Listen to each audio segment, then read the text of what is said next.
Chennai Silks. Andipatti வட்டாட்சியர் அலுவலகத்தில் பொதுமக்கள் பயன்பாட்டிற்காக கட்டப்பட்ட கழிப்பறைகள் பராமரிப்பு இன்றி மோசமான நிலையில் காணப்படுவதால் பொதுமக்கள் கடும் அவதி அடைகின்றனர்.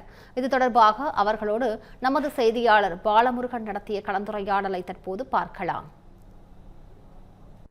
தேனி மாவட்டம் ஆண்டிப்பட்டி தாலுகாவில் பார்த்தீங்கன்னா ஆண்டிப்பட்டி ஊராட்சி ஒன்றியம், கடமலைமேலை ஊராட்சி ஒன்றியம் உள்ளிட்ட 100க்கும் மேற்பட்ட கிராமங்கள் இருக்குது. குறிப்பாக பார்த்தீங்கன்னா இந்த பகுதிகளில் மலை கிராமங்களே அதிகமாக இருக்குது. இந்த பகுதிகளில் இருந்து ஆண்டிப்பட்டி வட்டாட்சியர் அலுவலகத்துக்கு நாள்தோறும் வரக்கூடிய பொதுமக்கள் அவர்களோட அடிப்படை தேவைகளான ஆதார் கார்டு, ரேஷன் கார்டு, அதே போன்று இருப்பிட சான்றிதழ், வருமான சான்றிதழ் உள்ளிட்ட சான்றிதழ்கள் உள்ளிட்ட அடிப்படை தேவைகளுக்காக நாள்தோறும் செல்கிறாங்க. இவங்களோட தேவைகளுக்காக ஆண்டிப்பட்டி வட்டாட்சியர் அலுவலகத்துக்கு பின்புறமாக 2 கழிப்பறைகள், அதாவது ஆண்கள் பெண்கள் என தனித்தனியாக 2 கழிப்பறைகள் கட்டப்பட்டுள்ளது.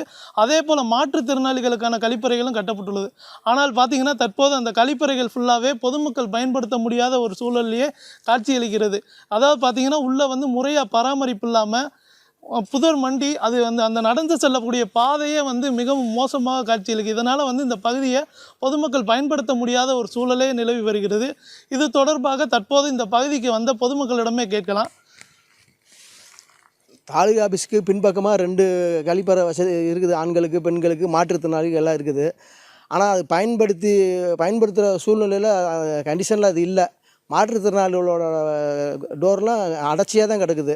சீக்கிரமாக அது முறையாக பராமரித்து பயன்பாட்டுக்கு கொண்டு வரணும்னு கேட்டுக்கிறோம். கிட்டத்தட்ட ஆண்டிப்பட்டி தாசில்தார் ஆஃபீஸில் கிட்டத்தட்ட ஒரு நாளைக்கு ஆயிரக்கணக்கான பேர் போகிற இடம். சுற்றுப்புற கிராமம், பழங்குடியினர் முதற்கொண்டு இங்கே தான் வராங்க. 2 மணி நேரம் ட்ராவல் பண்ணி வராங்க. ஒரு வேலை முடியறதுக்கு ஒரு 3 மணி நேரம் ஆகுது. 5 மணி நேரம் 5 மணி நேரத்தில் அவங்களுக்கு கண்டிப்பாக சிறுநீர் கழிக்கிறதுக்கு எல்லாத்துக்குமே ஒரு கழிப்பறை வேணும். இங்கே உள்ள வேலை பார்க்குறவங்களுக்கு உள்ள கழிப்பறை இருக்குது. அதனால் அவங்களுக்கு பிரச்சனை இல்லை. எங்களை மாதிரி வர பொதுமக்களுக்கு வெளியே ஒரு கழிப்பறை இருக்குது. ஆனால் அது ரொம்ப மோசமான கண்டிஷனில் இருக்குது. அங்கே இப்போ உள்ளே போகிறதுக்கே பயமாக இருக்குது. ஏதோ பாம்பு பள்ளிலாம் உள்ளே அடையிற மாதிரி ஒரு காடு மாதிரி இருக்குது.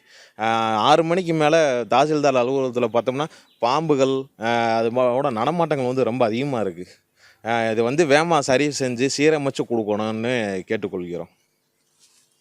இப்போ நம்ம இங்கே பொதுமக்களிடம் கேட்டபோதே இவங்களோட ஒரே கோரிக்கை என்னவாக இருக்குன்னா, இந்த கழிப்பறையை முறையாக பராமரித்து சீரமைத்து பொதுமக்கள் பயன்பாட்டுக்கு கொண்டு வரணும்னு இங்கே பொதுமக்கள் கோரிக்கை வைத்துட்டு வராங்க. தமிழ் ஜனம் செய்திகளுக்காக ஆண்டிப்பட்டியிலிருந்து செய்தியாளர் பாலமுருகன்.